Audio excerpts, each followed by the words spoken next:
This is day 6 of character building tips so that you can be a better writer. I missed yesterday, but that's because the video I filmed didn't have any audio for some reason and I didn't have time to refilm it, so here I am a day late, but that's okay. Give your characters a distinctive voice. This applies if you have only one point of view in your story or multiple, especially if you have multiple. Your character's voice is essentially how your reader will perceive your character. There is a literal way of describing a voice that can be beneficial, so gravelly or rotund or silvery, piercing, sultry. These are all voice descriptions that apply to the actual sound of your voice.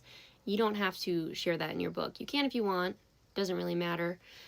When we're talking about a character's voice, we're actually talking about their vernacular, their cadence, the words that they gravitate to, like the slang that they use, their phrases. Do they think inside their head a lot, or do they just say whatever comes to mind outright?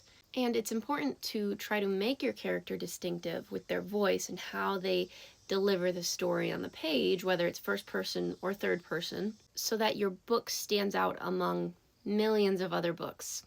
This is especially true in multiple point of view stories, because not only do you want your character to stand apart from other books and other authors, you want them to stand apart from the characters that you have written to contrast them.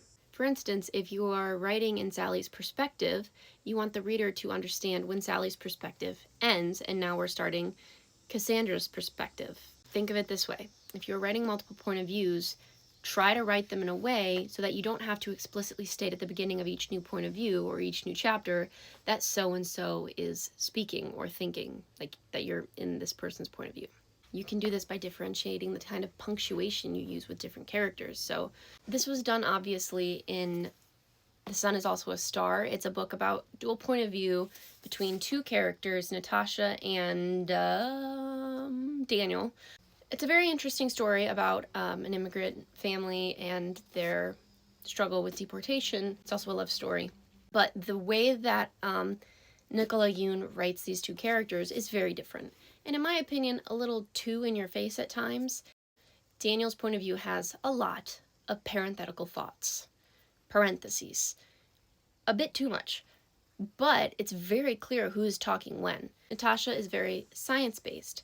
She loves science, she likes logic, so a lot of the way in which she thinks draws back to that fact about her character, whereas Daniel is more of a poet, so a lot of what he thinks is a lot more feeling, passionate, and draws back to that. So the way in which they are written is inherent to their character.